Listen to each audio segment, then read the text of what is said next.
twongeye kubasuhuza cyane abakurikirana ibyigisho bimaze iminsi bitambuka ku rubuga bitwereka kwihana no kubabarirwa ibyaha ndetse n'ibindi duteganyirijwe biri imbere. Turabasuhuje cyane, Imana iduhane umugisha. Tugize umugisha nanone muri uyu mwanya, muri uyu munsi wo kugira ngo twongere turebere hamwe icyigisho. Nkaba nsaba Imana kugira ngo ikomeze kubana n'umutima buri wese, ikomeze kushyira hafi kugira ngo ibyo tugenda twiga bigiye kuzajya biba ibintu twiga gusa bikazana ubumenyi kuri twebwe, nyamara bitagira impinduka bibasha kuba byateza mu mutima.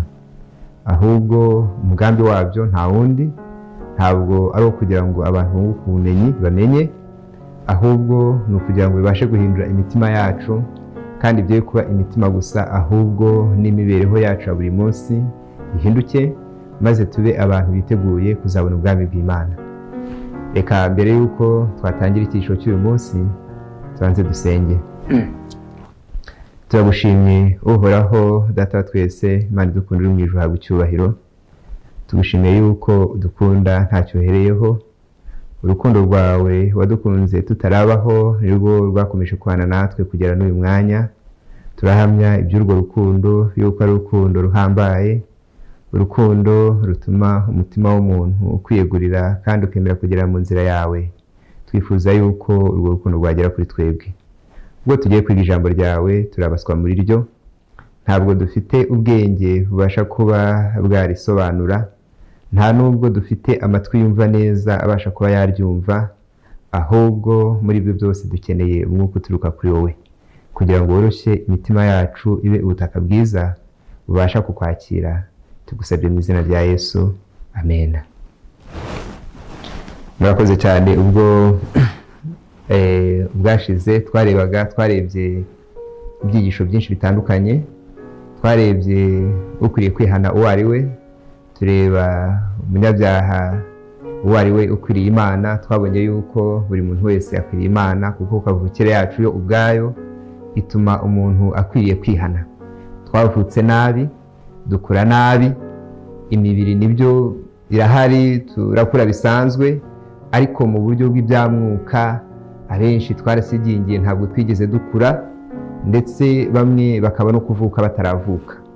Ntabwo ari igitangaza, kuko kuvuka mu buryo bwa mwuka ntabwo birebera ku myaka umuntu amaze ku isi.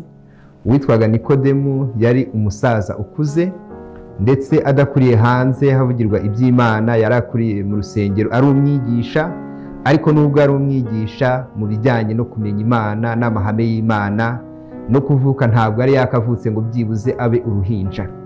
Birashoboka cyane rero yuko nk'uko byari mu isi ya kera n'uyu munsi ariko bigenda.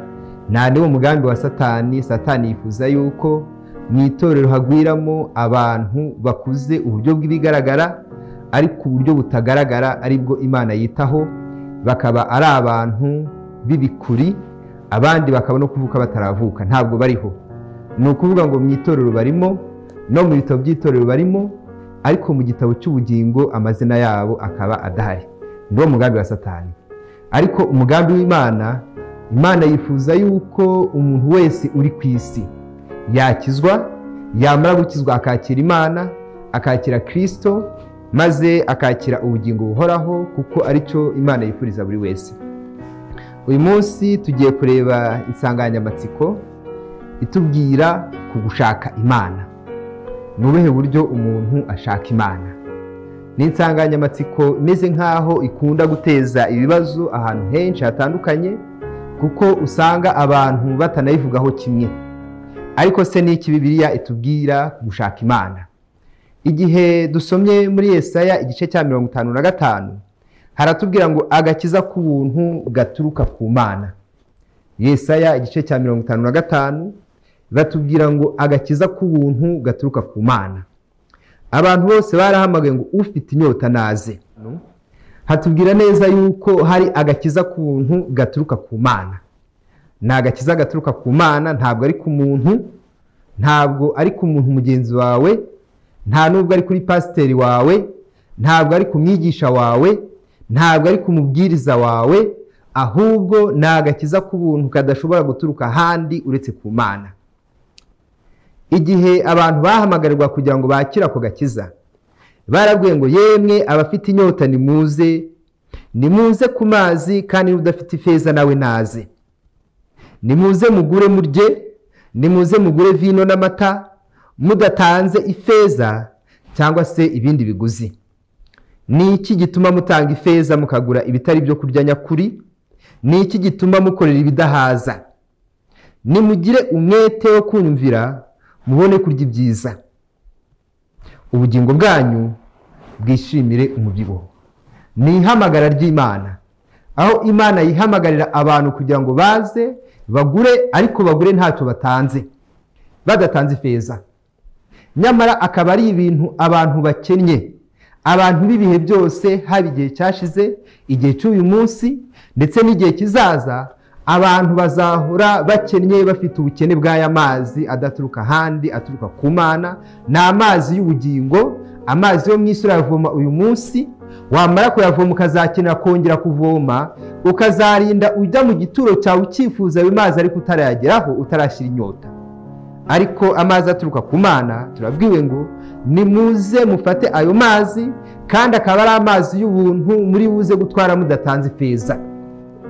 Ariko noneho mukona ayo mazi, umurongo wa 6, hari icyo umuntu agomba kwitaho. Ni agakiza k'ubuntu gaturuka ku Mana, gadafite ikiguzi n'iki na kimwe, kuko ikiguzi Kristo Yesu yaracyishuye.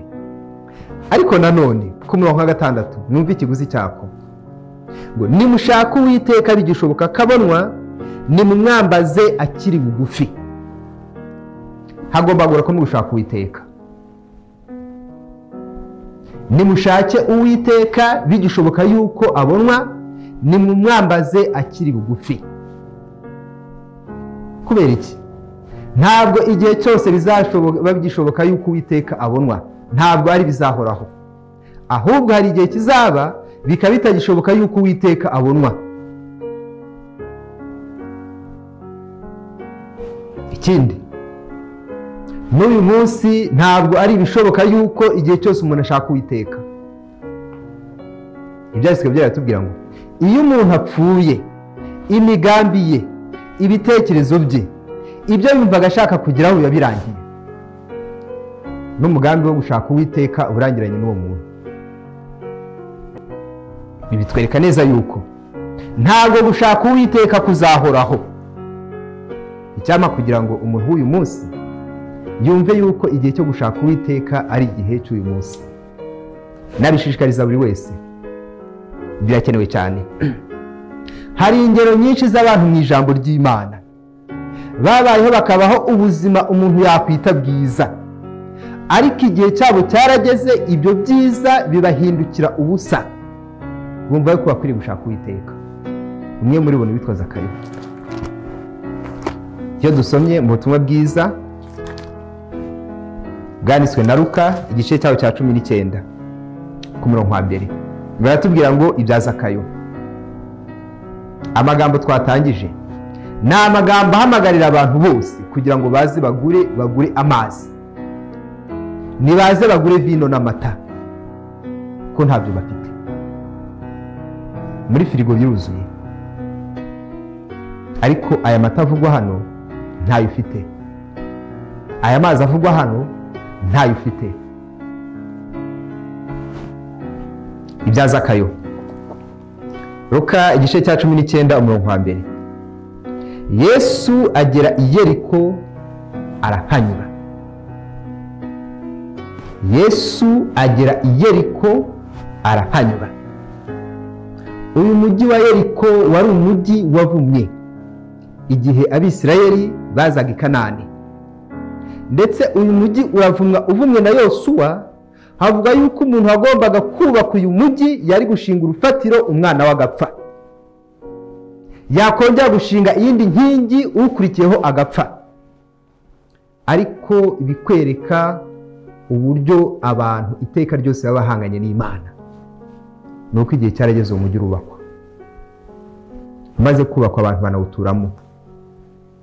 Muri bamwe baratuye muri uyu mujyi harimo uwitwaga Zakayo. Ni umujyi wavumwe, ariko aho Imana ibera nziza, aho Yesu abera mwiza, aho umuntu yaba atuye hose, uko umuntu yaba ameze kose, iteka ryose Imana ibimushaka. Niyo mpamvu uyu mujyi w'abantu bubatse kugira ngo bagomere Imana, bahinyuze itegeko ry'Imana, Kristo Yesu nawe yawunyuzemo. Ubutaka ko bwari buhari, iyo bagenda bakubaka ahandi byari batwaye iki? Ariko kubwo gushaka guhangana n'Imana, abantu bubatse Yeriko, igihe kiragera Yeriko iruzura. Igihe cya Yesu arinda kugaruka, Yeriko abantu bayituyemo. Ariko n'abari batuye aho ngaho Kristo yarabashakaga. Niko n'uyu munsi bimeze. Abantu bamwe yego barasenga bajya mu nsengero, abandi banze insengero bakaba bari ahandi. Ariko aho umuntu yaba ari hose, uko haba havumwe kose, nkubwije ukuri yuko ijwi ry'Imana rimukurikirana kugeza igihe rishikiriye uwo muntu. Iyo ari uwo gukira arakira. Ntabwo ikibazo gikomeye ari aho umuntu ari, ahubwo ni uburyo umutima we umeze, n'uburyo umutima we winangiye, ku buryo uwo mutima udakunda Imana kandi udashaka Imana. Yesu arangije anyura i Yeriko. Ariko nanone ibyanditswe byera bitubwira neza yuko si ibyanditswe ahubwo n'amateka. Iki gihe Yesu yanyuraga i Yeriko, yari umunsi yerekezaga i Yerusalemu kugira ngo agende abambwe. Ni ukuvuga ngo nk'uko twatangiye tuvuga ngo hari igihe cyo gushaka Imana kuko bigishoboka yuko ibonwa, hari n'ikindi gihe bidashoboka yuko iyo Mana ibonwa. Amahirwe y'umuntu ntabwo ahoraho, ahubwo igihe kiragera Yesu yarangiza akahanyura akagutambukaho. Zakayo rero igihe yumvaga yuko Yesu ari buze kunyura i Yeriko, Yesu yerekera i Yerusalemu, yari agiye utazagaruka kongera kunyura muri iyo nzira. Uwitwa Zakayo ntabwo yabigize nk'uko abantu b'iyi minsi tubigira, ntabwo yabigize imikino. Ahubwo baratubwira ngo hariho umuntu witwaga Zakayo, yari umukoresha w'ikoro, ari umukoresha w'ikoro mukuru, kandi uwo muntu yari umutunzi. Hariho umuntu wari umukoresha w'ikoro mukuru. Abakoresha b'ikoro, ikoro ni imisoro, ubwo yari umusoresha mukuru. Ni nk'uko uyu munsi bavuga ngo komiseri generali, ariko ngo yari umutunzi. Urebye uyu munsi icyo abantu benshi bashaka ni ubutunzi, ariko ikikwereka yuko ubutunzi atari bwo bwa mbere bukenewe, ni uko umuntu aba afite ubwo butunzi yirutseho imyaka n'imyaka, ariko igihe kikagera akiyahura. Niyo mpamvu uyu munsi abafite inzara y'ubutunzi ntabwo baboje gukora. Ariko ibyo ngibyo nibukaho, ibyo wibukaho, hari benshi bamaze kwifata mu ntoki, babona yuko uko babitekerezaga atari ko bimeze, bishyira mu mugozi bariyahura. Zakayo nubwo yari umutunzi, ariko hari icyo yari akennyeho. Niko n'uyu munsi bimeze. Nubwo uri umutunzi ukaba hari ibyo utunze, ariko hari inzara ufite udashobora kubarwa n'ikindi icyo ari cyo cyose uretse Kristo wenyine. Mu by'isi uratunze, ariko uri umutindi, uri umukene mu byo kumenya Imana. Ibyo ntabwo bijya biguha amahoro. Niko kuri benshi bimeze. Yari umukoresha w'ikoro, yari umutunzi, arangije ashaka kureba Yesu kugira ngo amenye uko asa, ariko ntiyabibasha kuko abantu bari benshi kandi Zakayo yari mugufi. Igihe icyifuzo cyamaze kugira mu mutima cyuko umutima wumva yuko utanyuzwe, ibyo ni umurimo wa Mwuka Wera. Niwo utuma rimwe na rimwe abantu bagera ku byo bifuzaga, ariko n'ubundi ntibanyurwe. Ibyo yatekerezaga yuko namara kubifata mu biganza, noneho azavuga ngo mbonye icyo naruhiye, icyo nashatse imyaka myinshi. Ariko akamara kubifata mu biganza, akumva ntabwo bibasha guhaza inzara mu mutima. Hari impamvu imwe, iyo nzara rimwe na rimwe iba yarashyizwemo n'Imana, Mwuka Wera. Agenderera umutima, yarangiza akawuzanira kutanyurwa n'iby'isi nubwo bihari. Wabayeho imyaka myinshi avuga ngo nzabona akazi ryari, igihe kikagira akazi kakaboneka ukumva akazi ntacyo kavuze. wabayeho imyaka myinshi avuga ngo nzabona umuryango ryari, umuryango ukaba uhari ariko n'ubundi akumva ntanyuzwe. Ibyo umuntu yashatse mu isi byose, imbaraga yakoresheje abishaka byose, yamara kubishikira mu biganza maze yarangiza akumva yuko ntahavuye ntagiye. Niko kuri Zakayo byagenze. Arangije agira amahirwe yuko ibijyanye n'inzira yo kumva yifuza Imana, iyo nzira nayo yarazamutse, izamuka muri we. Yumva mu mutima ntanyuzwe, yumva mu mutima ntatuje, kuko nubwo afite ubutunzi ariko ntagira Imana. Nakaga. Arangije ngashaka kureba Yesu. Mu kugira icyo cyifuzo cyo mu mutima, na Kristo nawe yari yiteguye kugira ngo anyure muri iyo nzira.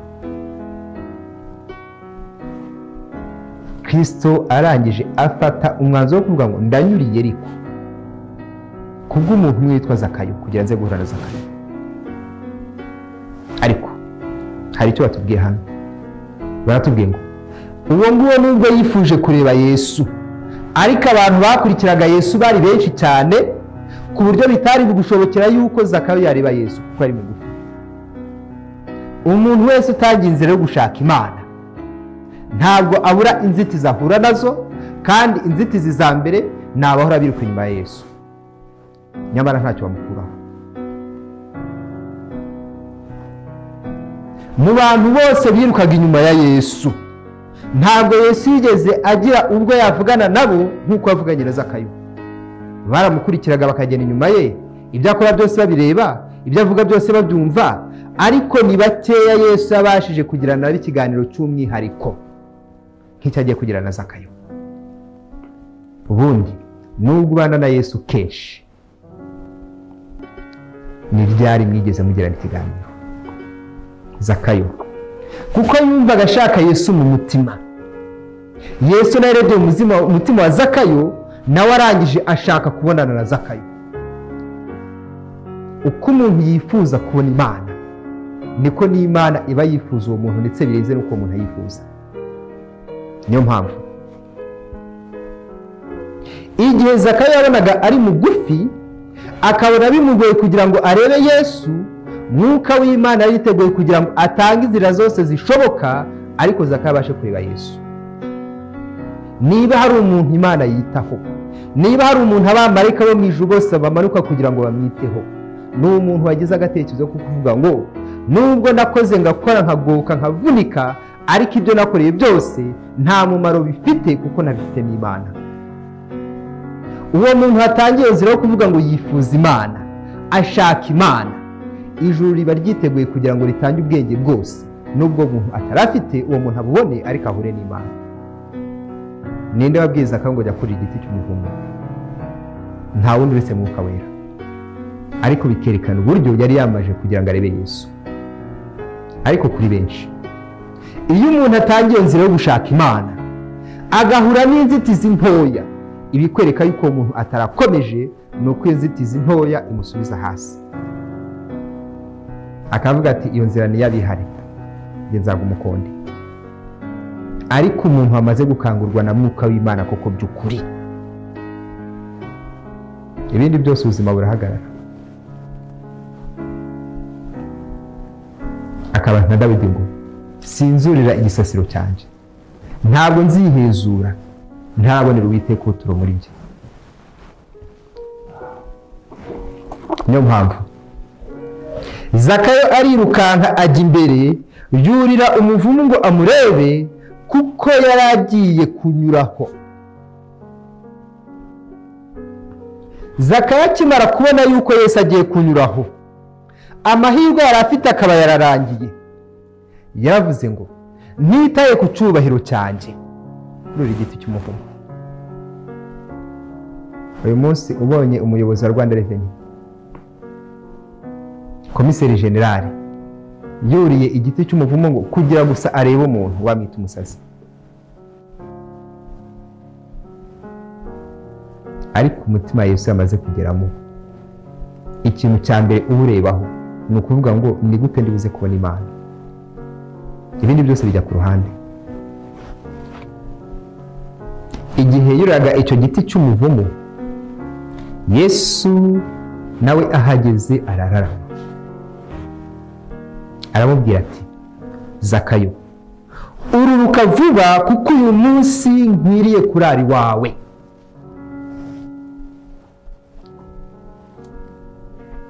Yesu ahageze ntabwo yigeze ahanyura ngo yigendere, ahubwo yarararamye, arangije areba mu giti hejuru, ahuza amaso na Zakayo. Yesu ashima kugira ngo agire icyo avuga kuri ibyo byari bibaye, maze arangije abwira Zakayo ngo ururuka hasi kuko uyu munsi nkwiriye kurara iwawe. Nubwo abantu bari bamukurikiye ari benshi bari kumubyiga, nubwo abantu bari birirwanywe nawe umunsi wose, ariko muri aya masaha y'igicamunsi umwe washatse Imana mu mutima koko bya nyabyo, Zakayo washatse Imana bikuye ku mutima, Yesu abonye neza yuko ibyo yaganirizaga abandi bose biri burangire, yarangiza akitahira kwa Zakayo. Muri abo bose birirwanye nawe ninde yagiye kurara iwe? Birirwanaga nawe, yarangiza agataha nabo bagataha. Niko uyu munsi kuri benshi bimeze. Tujya gusenga rwose buri munsi, buri ku cyumweru kije tukajya gusenga, buri ku isabato ije tukajya gusenga, ariko abenshi nabirirwana na Yesu, ariko Yesu atabasha gutaha mu mazu y'iwabo. Ni ukubera iki? Ni ukubera iki? Abenshi muri bo ntabwo bazi ubukene bwabo. Ikintu cya mbere gituma umuntu koko abasha kubona Imana ni uko baza kumenya ubukene bwabo. Umukene bingana iki? Ngira ubwoba iyo nsomye ibyo twanditswe nk'itoro ry'uyu munsi ry'iki gihe. Nusoma Byahishuriwe igice cya 19, ni itorero ribwirwa ngo uravuga uti ndatunze, ndatunganiwe, ntacyo nkennye, ngo ariko utazi ko uri umutindi wo kubabarirwa, uri impumyi ndetse wambaye ubusa. Kuba abakire bidukura mu mugabane w'abantu bagomba kubona Imana. Niyo mpamvu Imana yarabuze, kandi insengero zuzuyemo abayoboke, ariko Imana ntayiba mu mitima y'abantu. Turi abakire, bidukura mu cyangombwa rukumbi cyatuma tubona Imana. Kubusenga ntabwo bihagije, kuri umuririmbyi ntabwo bihagije, kuri umubwiriza ntabwo bihagije, kuko ibyo ntibibasha kuguhuza n'Imana. Ni byiza kubikora, ariko gukora ibyo ngibyo ntabwo byakwigira biterura ubikora ngo nibirangiza bimwicaze mu gitaramo cy'abera. Ikintu cyonyine gituma Yesu ataha mu rugo rw'umuntu, ataha mu mutima w'umuntu, ni uko uwo muntu agomba kubanza yamenya ubukene bwe. Udafite ubwo bukene nta nubwo ubasha gushaka Imana. Hari imbogamizi nyinshi utarenga. Utangira iyo nzira ariko wamara kugera imbere ukabona yuko aho ugeze hahagije, warangiza ukaguteka ngarukire hano. Ntabwo ugarukira ngo gusubira inyuma. Maze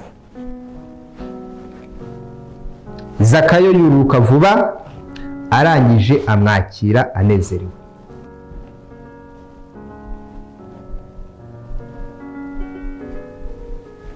Umunezero mu mutima utaha umutima wa Zakayo. Amahoro y'Imana ataha umutima wa Zakayo. Yari umukoresha w'ikoro, yari umwambuzi, ariko igihe Kristo yamaraga kugera muri we, reka mu uko byagenze, yatahanye nawe. Maze ku murongo wa 8, Zakayo arahaguruka abwira umwami Yesu ati, dore databuja, umugane wa kabiri w'ibintu byanjye ndawuha abakene. Ikindi, kandi umuntu wese nambuye yemeye ko ari umwambuzi.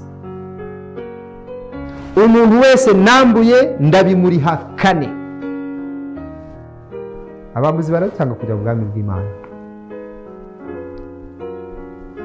Bitewe n'iki? Uburyo dushakamo Imana ntabwo ari bwo buryo Imana ishaka uko tuyishaka. Tuyishaka turi abatunzi. Nicyo kibazo dufite. kandi koko Imana yibonye mbere ya byose irangije ibona hakiri kare iravuga ngo Laodikiya, itorero rya nyuma risoza amateka y'isi, bazaba ari abantu ubukristo bafite n'icyo bashingiyeho n'ibyo bibwira.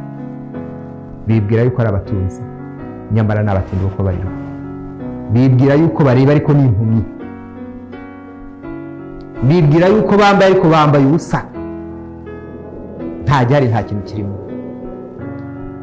Ibigaragarira abantu barabishima, ariko umwambaro wo gukiranuka kwa Kristo umukristo wese akwiriye kwambara, Imana irawureba arangiza ikawubura, ikavuga yuko twambaye ubusa.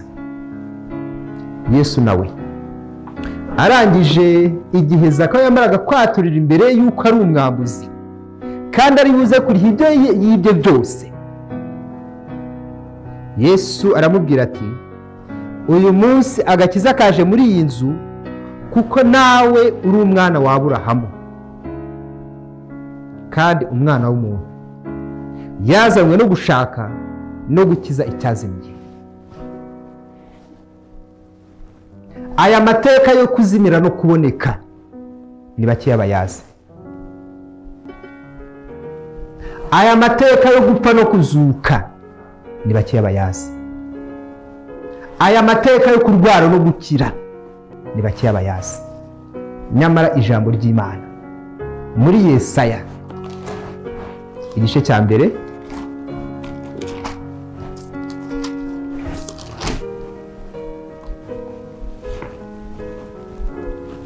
reka duhere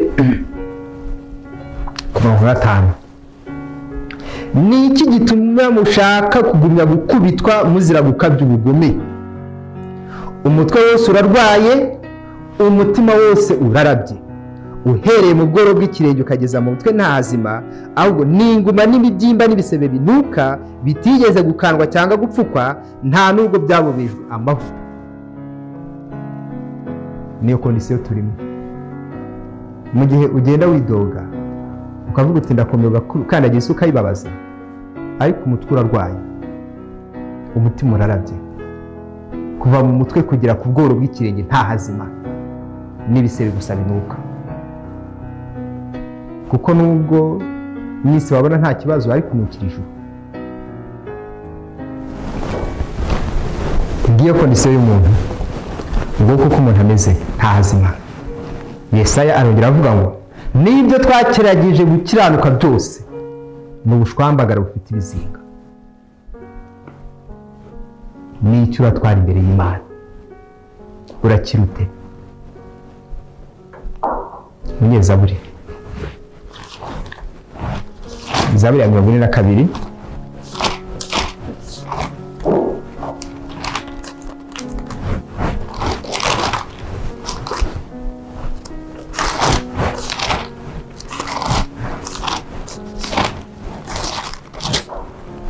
Zaburi ya 42 ku murongo wa 2 yaravuze ngo, nk'uko imparakazi yahagizwa no kwifuza imigezi, niko umutima wanjye wahagizwa no kukwifuza Mana. Umutima wanjye ugirira Imana inyota, Imana ihoraho. Nzaza ryari ngo ngaragare mu maso y'Imana?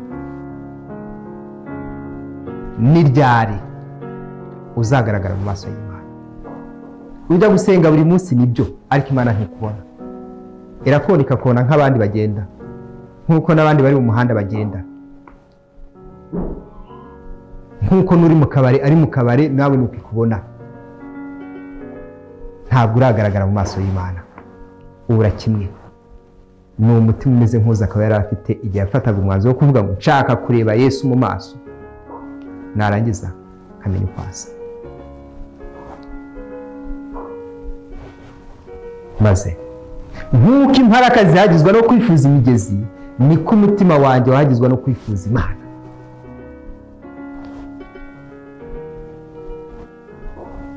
Inzara n'inyota iby'isi bitigeze bishobora kuguhaza, hari umwe wayihaza, ni Kristo Yesu. Uwo ni uwifuzwa ibihe byose, n'ukenewe n'abantu bose, abato, abakuru, abakize, abakennye. Urugero rw'umuntu ariho rwose, ukeneye Kristo wifuzwa ibihe byose. Hari inzara iba muri we itabasha yahazwa n'ikindi icyo ari cyo cyose uretse Kristo wenyine. N'uwo nta wundi. ariko Imana ishimwe kuko yamugize umuntu ufite urukundo ruhebuje kurenza urundi rwose rwize kuba ku isi. Nta wagira urukundo rwaruta urw'umuntu upfira inshuti ze.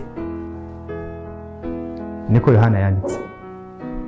Ngo ni Kristo Yesu yakunze umuntu kugeza igihe aba inshuti ye, maze Kristo arangije aravuga ngo uyu muntu wamaze gucumura niyemeje kumupfira. Igihe Kristo yabari kwa kumusaraba bari bamuzeho cyane kimwe. Pilato yarashakisha mu mategeko y'Abaroma, araza arahamya ngo uyu muntu nta tegeko rimwe ry'Abaroma rimuciraho iteka. Amategeko yose yari ku isi, nta tegeko na rimwe bigeze basoma ngo bavuge ngo tugendeye kuri iyi ngingo y'amategeko uyu Kristo Yesu akwiriye gucirwa urubanza rwo gupfa. Ngo n'abamuregaga bashatse ibyo bamurega, ngo ariko imvugo zabo ntizihure, babura ikintu na kimwe bamurega, maze barangije baravuga ngo icyangombwa ni uko umuntu umwe yapfaho kugira ngo abantu bose bapfe barimbuke. Ngo uwavuze iryo jambo yarivuze atarizi, ariko ngo kuko yari umutambyi mukuru w'icyo gihe yarivuze ari gusohoza ubuhanuzi. Ishyanga ryose nawe urimo, ishyanga ryose nanjye ndimo, ishyanga ryose ababayeho abariho n'abazaba bose barimo, aho kugira ngo abo bantu barimbuke, umuntu umwe ari we Yesu yiyemeje kugira ngo apfe, abo bantu nibarangiza bakire. Uyu munsi byaba ibyawe urambuye ibiganza byawe ukabyakira.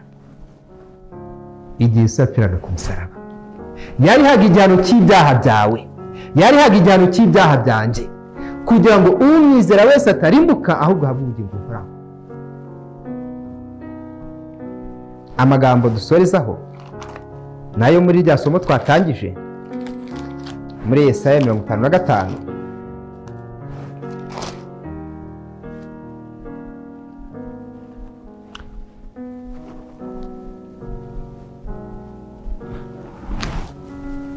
Ku murongo wa 8 Imana iravuga iti, ega ibyo mwibwira si byo mwibwira, kandi inzira zanyu si zimwe n'inzira zanjye, niko Uwiteka avuga. Nk'uko ijuru risumba isi, niko inzira zanjye zisumba izanyu, n'ibyo mwibwira bisumba ibyo mwibwira. Nk'uko imvura na sheregi bimanuka bivuye mu ijuru ntibisubireyo, ahubwo bigatosa ubutaka bukameza imbuto, bugatoshya n'ingundu, bugaha umubibyi imbuto, n'ushaka kurya bukamuha umutsima, niko ijambo ryanjye riva mu kanwa kanjye rizamera. Ntirizagaruka ubusa, ahubwo rizasoza ibyo nshaka, rizashobora gukora icyo naritumye. Imana ihabwe icyubahiro. Ijambo ry'Imana muri uyu munsi n'uyu mwanya riraje, ariko icyo rigendere ni ikihe? Ni ukugira ngo icyazimiye kiboneke. Ijambo ry'Imana uyu munsi riraje kugira ngo ribashe kugera ku mutima wawe, rikwingingire gushaka Imana. Nkubwije ukuri yuko ukeneye Imana. Abantu bo muri iki gihe turiho uyu mwanya, ariko wajya kubona ukumva ngo umuntu aragiye, ukavuga ngo twavuganaga. Hari byinshi byo kuduhitana no gutwara ubugingo bwacu. Iyo dushaka Uwiteka akwifuriza ibyiza. Yesu apfuye ku musaraba yiswe umukiranutsi, umuziranenge, ariko baca urubanza ngo Kristo napfe. Barabamburwa, wari uhagarariye abanyabyaha bose nawe urimo nanjye ndimo, ngo urwandiko rw'ibitwega Kristo rubambanwa ku musaraba. Maze Kristo ku musaraba araza araregwa ngo uyu nguyu nabambwe, nubwo nta cyana kimwe yakoze. Ariko Baraba, Pilato aravuga ngo uyu yakoze ibi yarishe yarambuye, none uyu tumugenze dute? Maze Kristo yemera kumuguranira urwandiko rwari rumukwiriye. Ubundi ko Kristo urubanza bari babuze itegeko bamuregesha kuki bamubambye. Bagombaga muri uriya mwanya guhita bamuhereza urwandiko ngo dukurikije izi ngingo izi n'izi dusanze uri umwere itaye. Iyo ataha barabaye kuhaguma, nawe kandi wari kuhaguma, nanjye nari kuhaguma. Ariko Kristo arangira avuga ngo oya, reka bye kugenda uko nguko. uyu munyabyaha umaze gushinjwa ibyaha byose, uru rwandiko rwo kumpa umudendezo, uru rugomba kuvuga ngo uri umwere none itahire, uru rwandiko ndarumuhaye, ahubwo rwayo ntirwagombaga kumubambisha ndarwakira ndarufashe. Nguko uko Kristo yabaye incungu yawe. Ibikurega byari bifite n'ibihano byabyo, ni ukubamba ku musaraba bakakumanika. Ariko Kristo Yesu kubw'urukundo yagukunze no kubw'urukundo yakunze, yaremeye aravuga ngo oya, reka we kumanikwa. Yemera kumanikwa ku bwawe, yemera kumanikwa ku bwanjye. Uyu munsi ni uguhamagara kugira ngo avuga kiza ku buntu. Ntabwo kumusanga bigoye, ni umutima umushaka, umutima umwifuza, ntabwo yegera wirengagiza. Ugitangira gutera intambwe umushaka, aba yamaze kubona umutima wawe, arinda inzira zawe ku buryo nta na kimwe waba utarabasha kumugeraho. Ahari byashoboka yuko impfu zatwaye abandi zikagusiga, kwari kugira ngo uzakire agakiza gaturuka ku Mana. Byashoboka yuko uburinzi bw'Imana bwagiye bukomeza kubana nawe atari uko Satani yari yishimiye gukomeza kubaho. Yakurindaga kugira ngo igihe kizagere wakire agakiza gaturuka ku Mana. Uyu munsi byaba ibyawe, urambuye ibiganza ukabyakira. Ibyo nifuriza buri wese mu izina rya Yesu, amen. Reka dusenge dusoza. Uhoraho Data twese, turagushimiye habwa icyubahiro. Tugushimiye yuko udukunda, tugushimiye yuko wadutekerejeho kera kose kugira ngo tuzanire agakiza gaturuka mu rupfu rw'umwana wawe. Yaradupfiriye kugira ngo tubone ubugingo buhoraho. Uturinde kwirengagiza icyo gitambo gikomeye, ahubwo uduhe kugira ngo tumwakire mu mitima yacu. Twigishe kugushaka, tubere mu nzira ikwiriye itugeza kuri wowe, mu izina rya Yesu, amen. Ndabashimiye cyane, mwakoze ababanye natwe. Imana ikomeze kuduha umugisha mu izina rya Yesu. Mwakoze cyane.